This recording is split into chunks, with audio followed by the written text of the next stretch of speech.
नमस्कार दोस्तों, स्वागत है आपका एक बार फिर से हमारे इस चैनल पर। पावन पर्व अक्षय तृतीया बैशाख मास के शुक्ल पक्ष की तृतीया तिथि को मनाया जाता है। यह पर्व इस बार 10 मई शुक्रवार को मनाया जाएगा। इस स्थिति की अधिष्ठात्री देवी पार्वती हैं। पौराणिक ग्रंथों के अनुसार त्रेता और सतयुग का आरंभ भी इसी तिथि को हुआ था, इसलिए इसे कृत युगादि तृतीय भी कहते हैं। मान्यता है कि इस दिन स्नान, दान, जब हवन, स्वाध्याय, तर्पण आदि जो भी कर्म किए जाते हैं वे सब अक्षय हो जाते हैं। यह तिथि संपूर्ण पापों का नाश करने वाली और सभी सुखों को प्रदान करने वाली मानी गई है। तो दर्शकों, आज हम आपको बताएंगे कि अक्षय तृतीया के दिन आपको गाय को क्या खिलाना है, जिससे कि साल भर आपको धन की कमी ना हो और दूसरे सारे परेशानियों से भी आपको मुक्ति मिले। आज की वीडियो में हम बताएंगे गौ माता से संबंधित एक उपाय जिससे आपको मिल सकता है अक्षय यानी कभी ना समाप्त होने वाला धन प्राप्त करने का वरदान। अगर हिंदू धर्म की माने तो ऐसी मान्यता है कि गाय की सेवा अगर निस्वार्थ भाव से की जाए तो घर में लक्ष्मी का वास होता है। वैसे तो युगों से चला आ रहा है कि गाय को हम कुछ ना कुछ खिलाते जरूर है। गाय को सनातन धर्म में लक्ष्मी स्वरूप भी माना गया है। कहा जाता है कि गाय की सेवा करने से घर परिवार सुखी और संपन्न रहता है। जिस घर में गाय की सेवा निस्वार्थ भाव से होती है उस घर में लक्ष्मी जी की कृपा हमेशा बनी रहती है, और जिस घर में गाय की सेवा नहीं होती अचानक से किसी भी प्रकार की वहां पर विघ्न बाधाएं आती रहती हैं। वैसे तो कुछ लोग शहरों में भी रहते हैं, महानगरों में रहते हैं, तो वहां पर गाय पालना संभव ही नहीं है, लेकिन गाय को वहां पर भी रोटी जरूर खिलाई जाती है। लेकिन कई बार गाय को खिलाने में कुछ भूल हो जाती है, तो कौन सी वो 3 चीजें हैं जो गाय को नहीं खिलानी चाहिए, आज हम आपसे इस वीडियो में साझा करेंगे। लेकिन दोस्तों, उससे पहले आपसे रिक्वेस्ट करते हैं कि वीडियो को लाइक जरूर करिएगा, दोस्तों को शेयर कर दीजिएगा, और आपने अगर अभी तक चैनल को सब्सक्राइब नहीं किया है तो चैनल को सब्सक्राइब करके बेल आइकॉन जरूर दबाएगा। दोस्तों, गाय के अंदर सभी देवी देवताओं का निवास माना जाता है, तो आप सुबह जो पहली रोटी बनती है वो गाय को खिलाते हैं तो देवी देवताओं का आशीर्वाद मिलता है। गाय को गुरु के साथ जोड़ा गया है, यानी गुरु ग्रह के साथ, बृहस्पति ग्रह के साथ। इसलिए गुरुवार के दिन गाय को रोटी पर एक चुटकी हल्दी डालकर खिलाएं तो सुख, संपत्ति, धन, ऐश्वर्य बढ़ता है। दुष्ट ग्रह शांत हो जाते हैं। जो लोग मानसिक रूप से परेशान हैं वह गाय को रोटी पर थोड़ा सा गुड़ रखकर खिलाएं तो सकारात्मक ऊर्जा आती है, टेंशन खत्म होती है, स्वास्थ्य अच्छा रहता है। और अगर आपको लगता है कि आपके सभी ग्रह खराब है तो ऐसे में गाय को पहली रोटी रोज खिलाएं। सभी ग्रह धीरे धीरे शुभ हो जाएंगे। कभी कभी जीवन में लंबे समय से कोई शुभ मंगल कार्य नहीं हो रहे होते, तब ऐसे में आप गाय को रोटी खिलाएं। गाय के मस्तक को छूकर अपनी मन्नत कहे, प्रणाम करें, पैर छुए तो आपकी मन्नत जरूर पूरी होगी। तो यह था गाय को आप क्या खिलाएं उसके बारे में। लेकिन गाय को क्या नहीं खिलाना चाहिए, अब हम वो जानते हैं। गाय को रोटी तो हर कोई खिलाता है। अब यह रोटी बासी बिल्कुल भी नहीं होनी चाहिए, यानी कि एक दिन पहले की जो रोटी बनी रहती है और आप दूसरे दिन सुबह सुबह खिला देते हैं, वो नहीं खिलानी चाहिए। कई बार आप रोटी बना लेते हैं और गाय उस दिन मिलती नहीं तो उस दिन रोटी रखी रह जाती है। फिर वह अगले दिन गाय को खिलाने से गाय का अपमान माना जाता है, वह रोटी बासी कहलाती है। इसलिए गाय को एक दिन पहले की बची हुई रोटी कभी नहीं खिलानी चाहिए। सड़ी गली चीजें, खराब चीजें गाय को मत खिलाइए, इससे घर में परेशानी आती है। अगर आप ऐसा करते हैं तो अपनी आदत को बदलिए, क्योंकि इससे घर में तकलीफ आती है। गाय को हरा चारा तो हर कोई खिलाता है। हरा चारा आप खिलाते समय एक बात का ध्यान रखें, गाय को सबसे ज्यादा पीपल का पत्ता लोग खिलाते हैं, पर पीपल का पत्ता आप खुद से तोड़कर मत खिलाइए।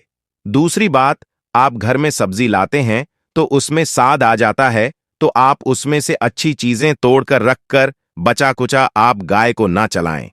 आप जो देंगे वह गाय खा लेगी, लेकिन थोड़ी सी कुछ अच्छी चीजें मिलाकर गाय को खिला दीजिएगा तो ज्यादा फायदा होगा। गाय दूध नहीं पिलाना चाहिए। आप दही चावल खिला सकते हैं, लेकिन दूध ताजा हो या बचा हुआ भूल कर भी गाय को मत पिलाए। तो 3 चीजें गाय को नहीं खिलानी है। एक तो बची कुची रोटी नहीं खिलानी है, कोई भी अनाज बच जाए उसे दूसरे दिन गाय को नहीं खिलाना है। जैसे चावल बच जाता है, रोटी बच जाती है, और अगर आप चारा खिलाते हैं तो उन्हें सड़ा गला मत खिलाइए, और अगर खिलाते हैं कोई चीज तो उसके साथ कुछ अच्छी चीजें मिला लें, और गाय को दूध भी नहीं पिलाना है। ये चीजें बिल्कुल भी नहीं खिलाएं, नहीं तो घर में गरीबी आती है। माता लक्ष्मी आपके घर में वास करना छोड़ देती है। 34,00,000 योनियों का सफर करके आत्मा अंतिम योनि में गौ का रूप धरती है। गाय लाखों योनियों का वो पड़ाव है जहां आत्मा विश्राम करके आगे की यात्रा शुरू करती है। दोस्तों, गाय का कोई अपशगुन नहीं होता है। जिस भूभाग पर मकान बनाना हो, वहां पर अगर आप 15 दिन के लिए गाय और बछड़ा बांध देते हैं तो वह जगह पवित्र हो जाती है।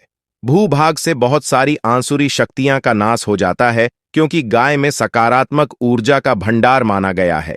गाय का मार्ग रोकना, अगर आप कहीं भी जा रहे हैं और गाय माता आपका मार्ग रोक दें तो यह बहुत ही शुभ माना जाता है।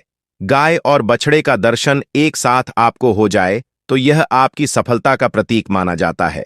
अगर आपके घर के आसपास गौ घूमती रहती हैं तो इसका मतलब है कि आपके घर से काफी सारे संकट अपने आप ही दूर होने वाले हैं और समृद्धिपूर्वक जीवन आपको मिलता है। गाय के समीप आप अगर जाते हैं तो संक्रामक रोग, कफ, खांसी, सर्दी, जुकाम आदि का ग्रेजुअली अपने आप ही बिना दवाइयों के भी नाश हो जाता है। अगर आपको गाय अचानक से पूंछ मार देती है तो यह बहुत ही शुभ संकेत माना गया है, और काली चितकबरी गाय का ऐसा करना तो और भी ज्यादा शुभ माना गया है। पंचगव्य जो होते हैं वो कई रोगों में लाभदायक हैं। पंचगव्य क्या क्या हुए? गाय के दूध, दही, घी, मूत्र और गोबर, इन सभी को शरीर की रोग निरोधक क्षमता को बढ़ाकर रोगों को दूर करने वाला माना गया है। ऐसा कोई रोग नहीं है जिसका इलाज पंचगव्य से नहीं किया जा सकता। दोस्तों, आज के समय में लोग गौ माता की पूजा करने की बजाय, उनका सही उपयोग करने के बजाय उनको काट कर मारकर खाना ज्यादा पसंद करते हैं। बुरा लगेगा शायद, पर यह सच है। गाय को देने से न केवल सुख समृद्धि की प्राप्ति होती है बल्कि बरकत भी होने लगती है। अगर आप गौ को पाल सके तो अच्छी बात, लेकिन आज के मॉडर्न युग में जहां लोगों की शायद खुद के घर में रहने की जगह नहीं है, ऐसे में गांव को रखना थोड़ा कठिन और महंगा हो सकता है। ऐसे में आप गौ को रोटी दें, कम से कम रोटी देकर के आप सुख समृद्धि को प्राप्त कर सकते हैं। आपके घर में बरकत होने लगती है।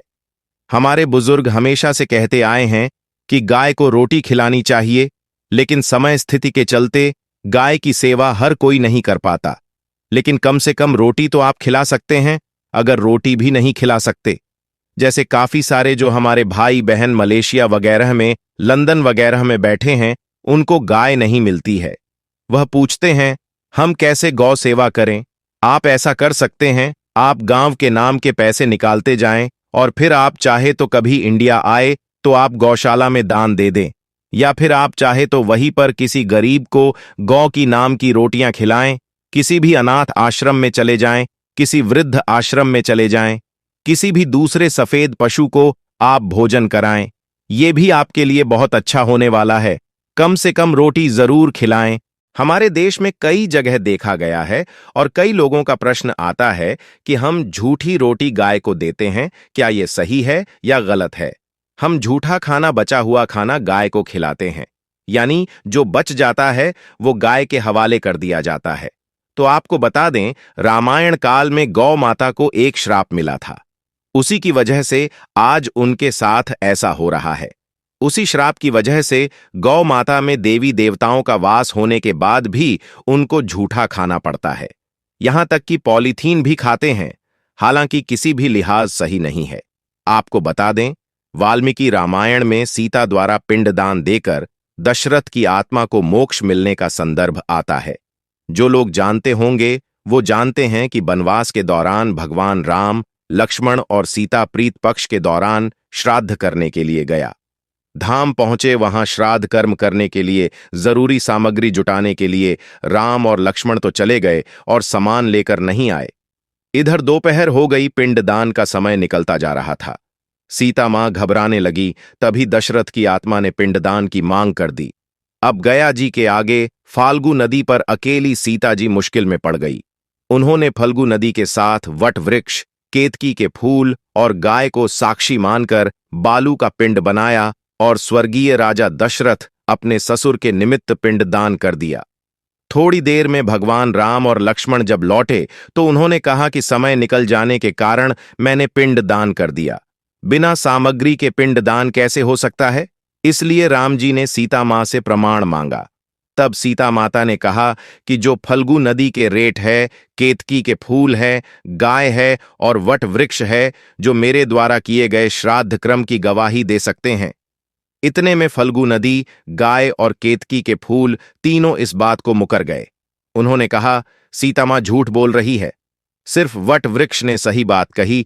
तब सीता जी ने दशरथ का ध्यान करते हुए उनसे ही गवाही देने की प्रार्थना की। दशरथ जी ने सीता मां की प्रार्थना को स्वीकार करके घोषणा की कि ऐन वक्त पर सीता ने मुझे पिंड दान कर दिया। इस पर राम अश्वशत हुए, लेकिन तीनों गवाहों द्वारा झूठ बोलने पर सीता जी उनसे क्रोधित हो गए और उन्हें श्राप दिया फल्गु नदी से। कहाँ की जा, तेरा नाम सिर्फ नदी रहेगा, लेकिन तुझ में पानी कभी नहीं रहेगा। इस कारण आप भी जानते होंगे, जो लोग जानते हैं, फल्गु नदी आज भी गयामी सुखी ही रहती है। गाय को श्राप दिया कि तू पूजा होकर भी लोगों का झूठा खाएगी, और केतकी के फूल को श्राप दिया कि तुझे पूजा में कभी नहीं चढ़ाया जाएगा।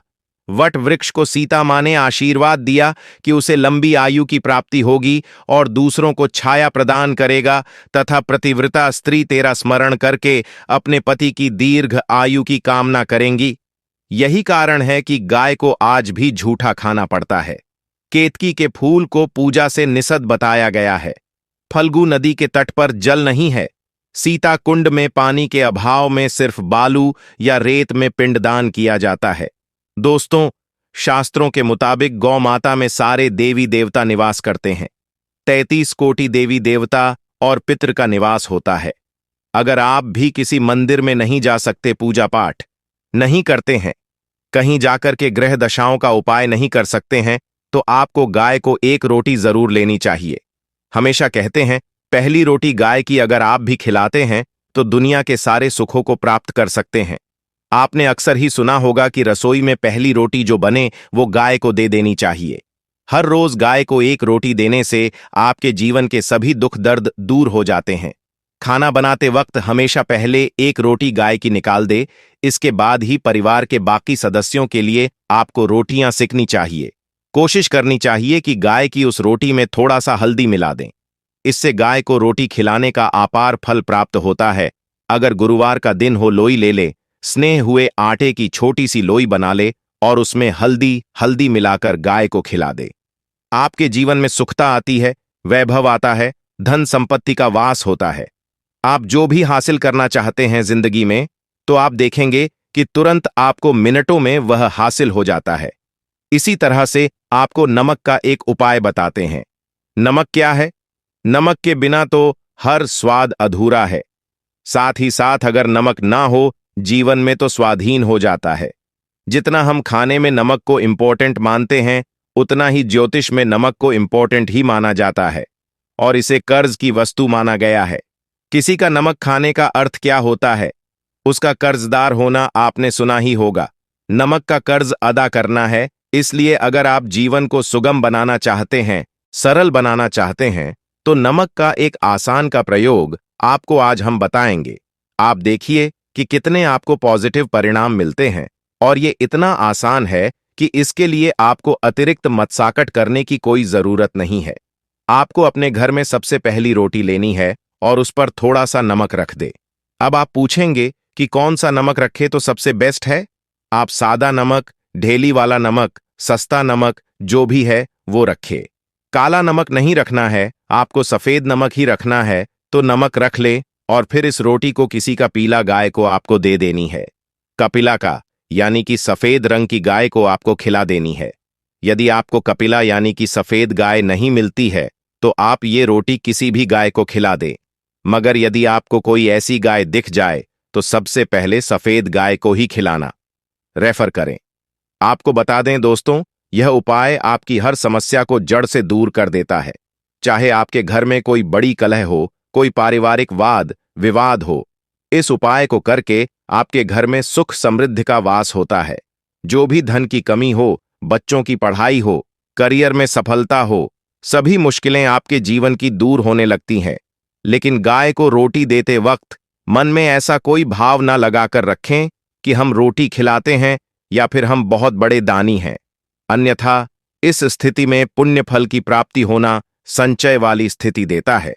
गाय को रोटी खिलाने से नियम से बरकत के अलावा आप देखेंगे धन संपत्ति में दिनों दिन बढ़ोतरी होने लगती है और आपके घर के ग्रह दोषों से आपको मुक्ति मिलती है। अगर आपके भी घर में भी धन की कमी है तो आपको यह उपाय जरूर करना चाहिए। किसी भी दिन करें, अगर सावन का पवित्र महीना है तो हर दिन शुभ है। आप जिस दिन चाहे उस दिन से कर सकते हैं और आप देखेंगे इस उपाय को करने से आपके घर से धन की कमी बिल्कुल झट से दूर हो जाती है। तो यह उपाय आप जरूर कर लीजिए। आज के लिए बस इतना ही दोस्तों। अगर आपको यह वीडियो पसंद आया है तो वीडियो को लाइक जरूर करिएगा, दोस्तों को शेयर जरूर करिएगा।